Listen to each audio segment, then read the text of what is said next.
Hare Krishna. Okay, so we are going to read from 18.26.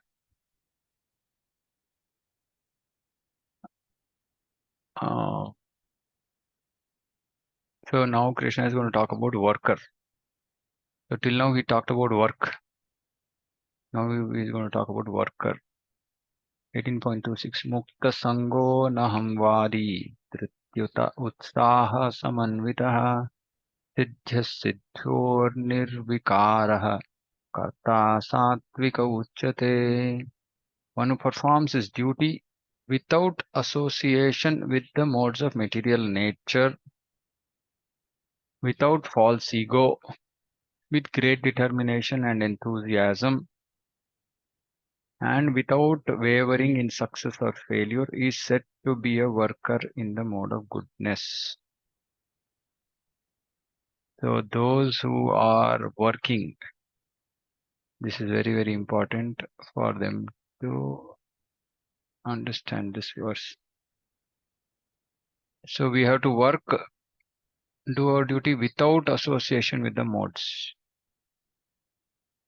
without false ego, without thinking that I am the body, without being influenced by these modes of nature, and at the same time with great determination and enthusiasm, and without wavering in success or failure. A person in Krishna consciousness is always transcendental to the modes of material nature. He has no expectations for the result of the work entrusted to him because he is above false ego and pride. Still, he is always enthusiastic till the completion of such work. He does not worry about the distress undertaken. He is always enthusiastic. He does not care for success or failure. He is equal in both success and happiness. Such a worker is situated in the mode of goodness. Okay, so here Prabhupada has all these verses, mostly when it comes to mode of goodness, he is actually explaining a person in transcendental position, meaning in Krishna consciousness, but who is having to do karma, who is involved in karma, meaning that it is karma mishra bhakti. Karma mishra bhakti. Karma mishra bhakti means karma and bhakti are mixed.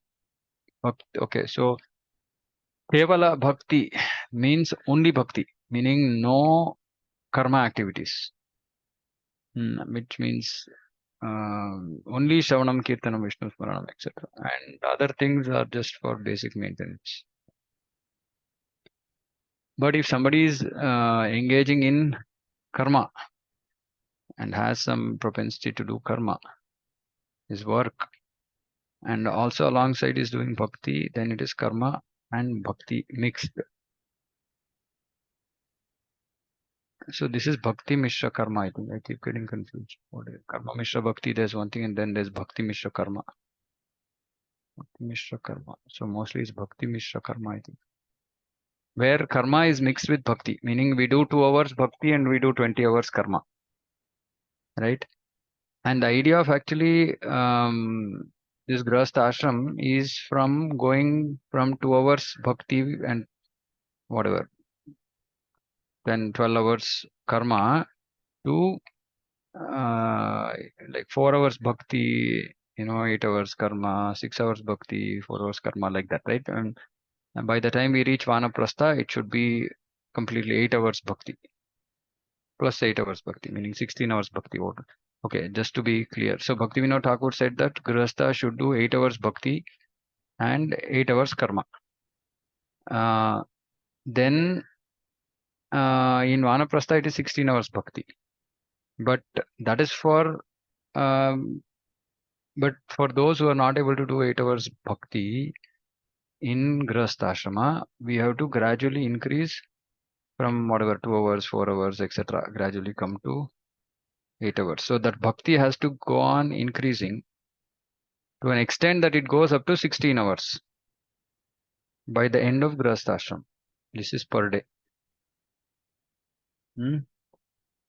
So that is the first thing, meaning the way we are doing, the amount of time we are giving for karma has to go on decreasing as we move from, as we advance in age. Bhaktivinoda Thakur's expectation we are not able to meet, because he's saying in Grihastha ashram one should work for only 8 hours and one should do bhakti for 8 hours, and then the rest of the things for the remaining 8 hours, like sleeping and eating and all that, right? So but we are not able to do bhakti for 8 hours mostly. So first thing is that we have to keep that as our goal, mm, and increase. Now the rest of the time where we are doing our work, and this work always means vritti dharma. So like I keep saying, there is Purusha dharma, Stri dharma. Accordingly, whatever is our responsibility. If somebody Mataji is at home and taking care of the house temple, then she will have certain duties which will take her 8 hours easily. And somebody is working outside, then it will take that person 8 hours easily. Now, whenever we are working, doing anything which is not directly connected to bhakti, um, then not we should work such that we are not associating with the modes. Now, what is associating with the modes means, like being passionate, like people want to be passionate about work. Now, we don't have to be passionate about work. We have to just do it as a sense of duty, right? And this is very difficult for people to break out because of the training and the environment in which we are. So it requires constant effort, which is the reason why, if devotees can engage in activities which are more closer to Krishna consciousness, then it's much easier, right? But otherwise, not associating with modes of nature, specifically passion and ignorance, right? Everywhere, wherever you go, you go to a lunch table in a corporate, there's just ignorance, meat all across, right? And then people eat from each other's plates, ignorance, right? So you have to deal with, and then people drink and party and this and that and all that, and all of this is mode of passion and ignorance. So now we have to do our duty without associating with these modes. Now, without associating with the modes means that we might be in the middle of it, but we should not get influenced. If we don't have the strength to not get influenced, even being in the middle of it, then we should avoid it. So for example, I mean, you have to go to some office party or whatever. If you think by going to that party you're going to fall, right? You're going to maybe end up eating non prasadam, or maybe drink some alcohol, or talk nonsense stuff with people, and you cannot avoid it. And that you will get influenced, meaning you will come back from that party and feel like, oh, this was so nice. Why am I doing so much of austerity? This is happiness, this is fun. If we are in that state of Krishna consciousness, then better avoid it, because we don't have the strength to resist it. If we have the strength to resist it, then also we should not overly expose ourselves. Meaning, we don't go there and then, yeah, give me the bike. I'm going to become the center of attraction. Yeah, and I'm not going to get affected. No, just you can be there in the periphery somewhere, just bare minimum, how much ever is just bare minimum required, and then without being associated with the modes, get out of that place. Right, so we should not associate with modes. Even at work, I know, like, a lot of people are very aggressive. I mean, I've been on this side also. Very aggressive and wanting to achieve their own vested interests and this and that. We should not get into all this. So it's tough, but we should do this. This is a mode of goodness. And mode of goodness, like I said, it's very much required, because that's what is going to help us make progress to Shuddha Sattva, right? Transcendental platform. So we should not associate with the modes. This is the first one. Without false ego, we should never at any point of time think that I am the body, or look at other people from the bodily platform. Like I was talking to somebody saying, in that person's work, used to seeing people and their, how they look, etc., etc., because of the profession. But we should not look at people on the bodily platform, right? Um, yeah, somebody might be beautiful, somebody might be handsome, somebody might be well dressed, somebody might be ugly, somebody might be something else, somebody is wearing a chappal to office, somebody is wearing only branded stuff. I mean, this is not our focus. If this is our focus, then we are a worker in mode of goodness, mode of passion, mode of ignorance. So now false ego. We should not look at ourselves as the body. We should not look at others as well as the at the bodily platform. But at the same time, we should do our work with great determination because it is a responsibility given to us by Krishna. We should do it with determination and enthusiasm. Not that we are cribbing and cribbing and cribbing every day. Life will become miserable.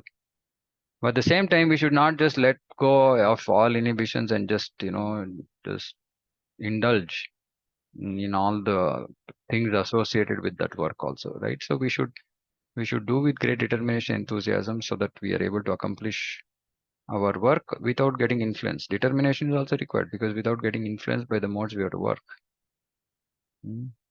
And we should not waver in success or failure because it is my duty. It is my duty. I put in my 100%. Okay, I failed. It's fine. I couldn't have done better than this because this is Krishna's will because I put my 100%. At the same time, we should not sell ourselves to the work. Meaning, work cannot buy us and say, work all the time.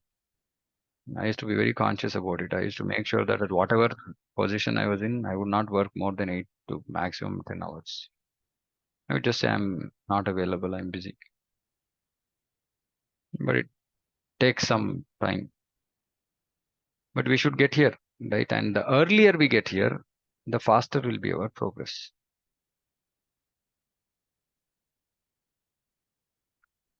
A Krishna conscious person who is engaged in work, it's much easier for that person to be fixed on this if he is alongside doing chanting and hearing. Then it becomes much easier to be situated in the mode of goodness. Okay. Any questions? Anybody? Anyway, we'll talk about passion and ignorance also because then we'll know where we stand. Then we can discuss.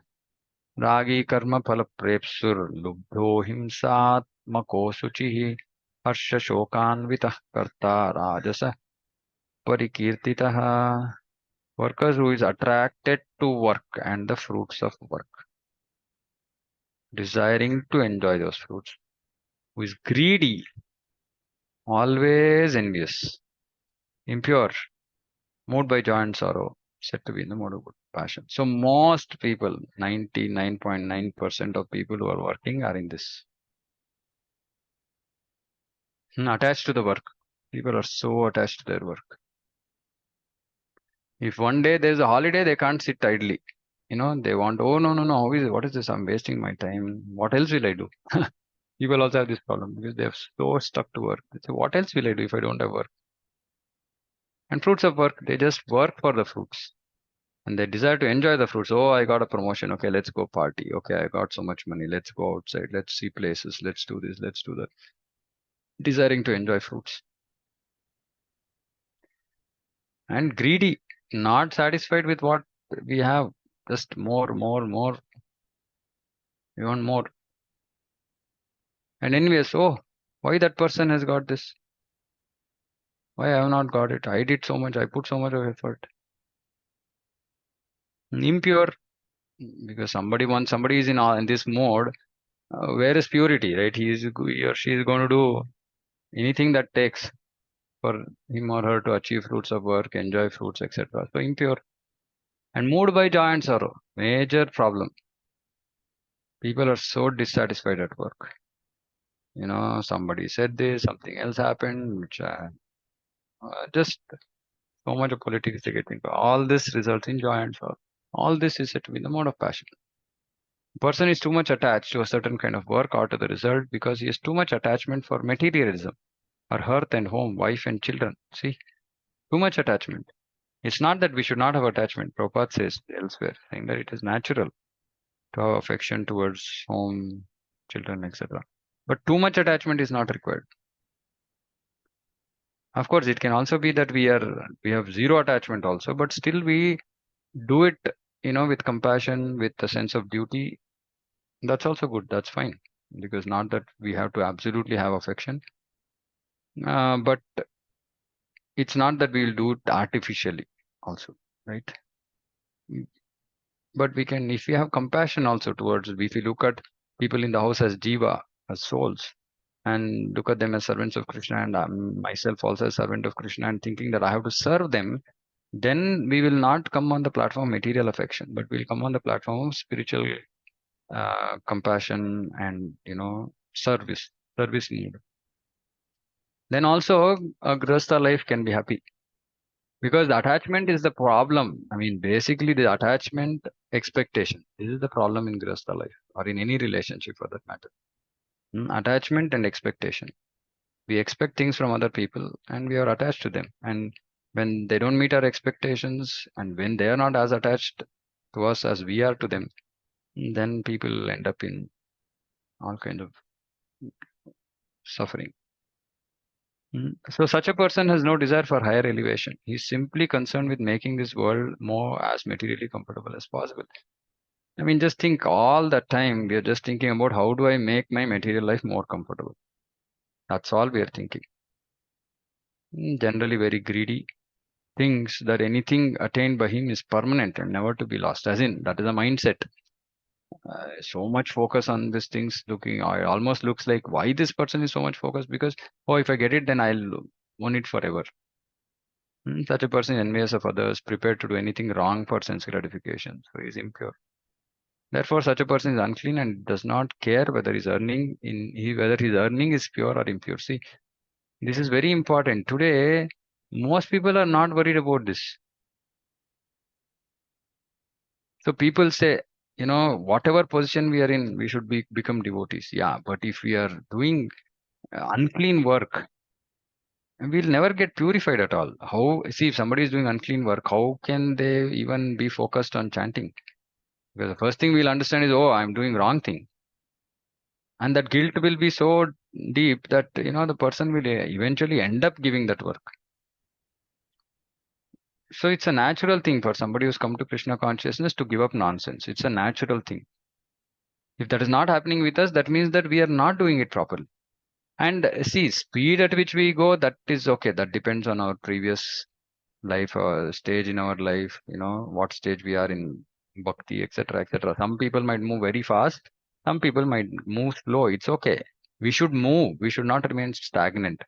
So, which means that somebody might be very fast and get over all impurities and, very soon come to the pure platform. Somebody might take time. It's okay to take time, but it should not be stagnant or it should not deteriorate. That is important, right? We should not become more unclean than we were when before we came to Krishna consciousness. We should not increase unwanted activities. It can remain same as yesterday.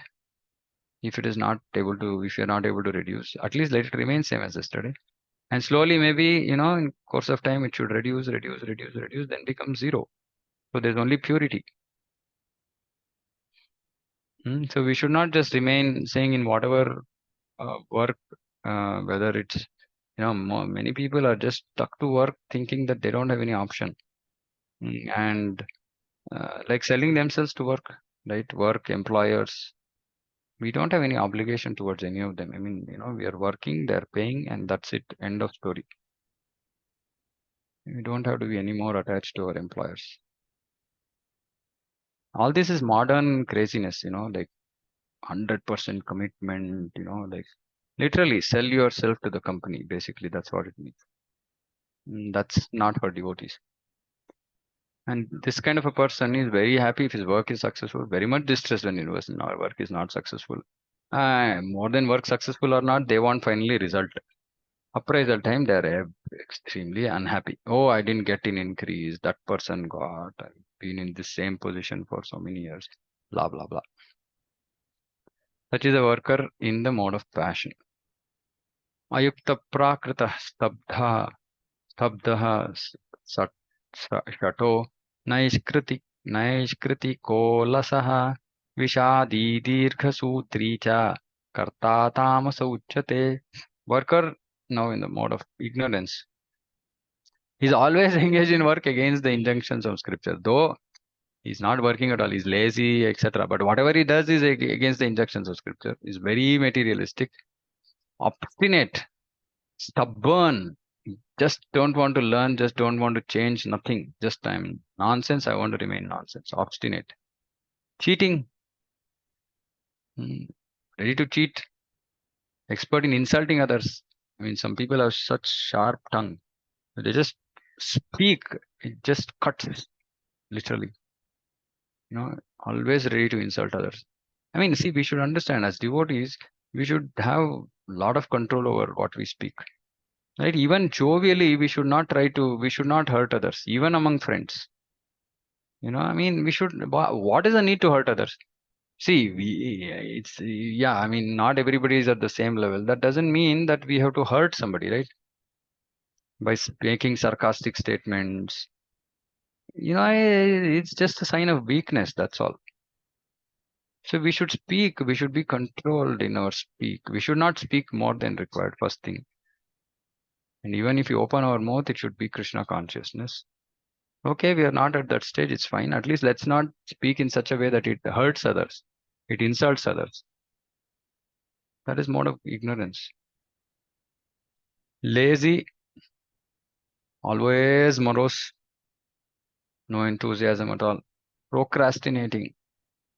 Whatever I have to do today, I will say I'll do it tomorrow. Whatever I have to do, I'll say tomorrow. No. Do it next week. Just not completing work at all. Just pushing it. So Prabhupada is saying in scriptural injunctions, we find what sort of work should be performed and what sort should not be performed. Those who do not care for those injunctions engage in work not to be done, and such persons are generally materialistic. Again, so most of the people, the kind of jobs that they do, it's against the injunctions of scripture. So most of us are in the mode of ignorance with respect to this activity, this part. That we choose jobs which are actually not in line with our nature, right? And this is not as per the injunctions of scripture. They work according to the modes of nature, not according to the injunctions of scripture. Meaning,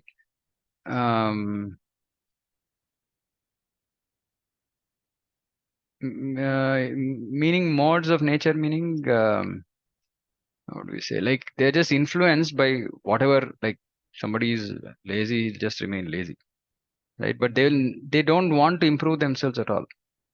They just want to remain there only. Somebody is passionate. He just wants to work according to passion. He doesn't see, oh, his scriptures are saying, oh, I should not engage in this kind of work. Let me purify myself. That they are not interested in. And such workers are not very gentle. Like I said, insulting. Generally, they're always cunning, expert in insulting others. They're very lazy, even though they have some duty. They do not do it properly. And they put it aside to be done later on. Therefore, they appear to be morose. They procrastinate anything which can be done in an hour. They drag on for years. Such workers are situated in the mode of it.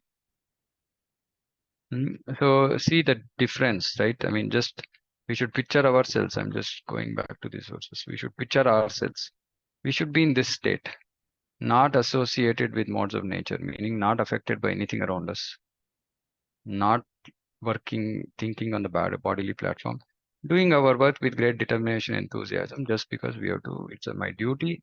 I'm being paid. I will just do my work sincerely and not getting affected by success or failure as compared to too much attached to work, attached to fruit, desiring to enjoy fruit, greedy, envious, impure, happiness, sorrow, mode of passion, mode of ignorance, not just doing whatever work, irrespective whether it is right or wrong, materialistic, very materialistic, obstinate, cheating, insulting others, lazy, morose, procrastinating.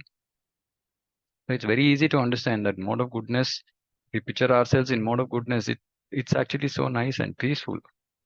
Mode of passion is, like too much action packed, and action packed is okay. We should work for Krishna, but in that mode of result orientation, false ego, all that, right? And it will result in joy, happiness, and distress, right? And others who are just morose and complaining all the time. Uh, this is mode of ignorance. We should not complain. Also, we should not complain. If either we like what we are doing or we don't like what we are doing. And that should also not be whimsical, right? Like oh, I just don't like this. No. What is Shastra saying? Oh, Shastra is saying I should like it. But my nature I have acquired is such that I don't like it. Okay, let me change myself. But some people just want to complain, and then they think that their thinking is only correct. That is also ignorance. And then obviously they'll become morose. Oh, why I have to go through all this? Because they're just not seeing anything from the eyes of Shastra. So work should just be done as a matter of duty, that Krishna has already told, without any association with the results. Bottom line, right? Apart from these other considerations will also help us. And why are we worried about all this? Why is Krishna talking about all this at the end of Bhagavad Gita? 18th chapter is talking about all this because Arjuna is a worker and most of us are in Grasta. So Krishna wants us to incorporate all this in our life. Krishna is not saying all this for extra information, appendix. Yeah, it is not appendix in Bhagavad Gita. Bhagavad Gita is, Krishna is still speaking. And unfortunately, in ISKCON, most people don't give too much importance to all this. They just say, it's okay. Let me just do my bhakti. How much bhakti are you able to do? Maximum, just be able to manage 16 rounds. And then what bhakti is it? How do you call it bhakti? You're just able to do 16 rounds chanting and you're not able to do anything. You're not able to do reading. You're not able to do hearing. You're not able to associate. Okay, associate with devotees, that is maybe once a week.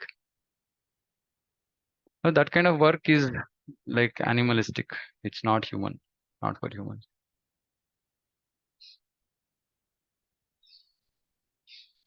Yeah, okay. So this is about worker. So if we will go stop here because this is determination. Understanding and determination. Knowledge and object of knowledge. No, object of knowledge is already done. Now it is understanding and determination. Next. Okay, any questions on this worker? Hare Krishna, Prabhuji. Hare Krishna. Prabhuji, one small doubt. In the mode of passion also impure word was used. And in the mode of ignorance also cheating is used. So somewhat similar it is sounding. No, in the sense, somebody's mode of passion might not be intending to cheat, but they're just not pure. As in, they might not cheat somebody else, but they're just not doing pure activities. See, activities are also pure and impure, right? Cheating means they're affecting somebody else, right? But impure means it might not be affecting somebody else, but it's just affecting us because it's like, for example, going and, boozing, right, in a party, is not cheating anybody. It's just impure. Okay, Prabhuji. Yeah.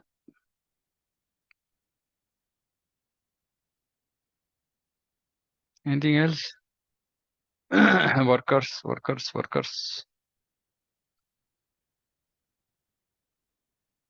Prabhuji, you said that we should always be in the mood of Krishna and discuss about Krishna whenever we are together. People, if they are not interested and talking about that, how to handle that situation, Prabhuji? Okay, it depends on who it is. If we can avoid the conversation at all, then it's best. But if it is somebody in the house, for example, then we have to figure out a way to talk to them in such a way that they will remain connected with us, they'll remain attached to us, such that tomorrow we can talk to them about Krishna. Okay, Prabhuji. Yeah, so this is long-term preaching. It's like, sometimes we preach, but with the intention, we know that for next maybe 10 years, that person is not going to become a devotee, right? But we'll still be with that person. We'll keep talking. We'll talk in their language, right?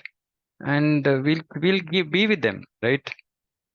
But the point is, just because they are being with us and because we are practicing devotion and we'll pray to Krishna, to help them out, eventually they'll get purified. So we should not become impatient. Sometimes it's a long, it takes a long time to bring people to Krishna consciousness. That's why I said sometimes some people are very, very fast. So you just speak, say things, and then people are like, yes, yes, yes, okay, what next, what next, what next? And they want to make progress. Others are medium pace, others are super slow. Right now, the super slow people almost look like they're non-devotees, but they are not, because they are born in our house, means somehow some mercy will be there. So they're not like demons. Right? So we should be patient with them. We should be patient with them. We should build a relationship such that they will be with us. We should not be. We should not deal with them in such a way that they want to run away from us. Right? First opportunity I get, I'm gone. Enough of their association. Enough of being with them. We should not create such a situation. Because I know as parents, specifically, we get very frustrated, especially with our children, relatives, in-laws, parents. But we should just be patient. They cannot affect our sadhana, but we don't have to push them to the corner as well. We can just deal with them nicely so that we are with them. And Krishna's mercy, whenever it happens, they will also take it up more seriously. And it will happen. Yeah. Thank you, Prabhuji. Yeah. Okay. That's it. Okay, then we'll close.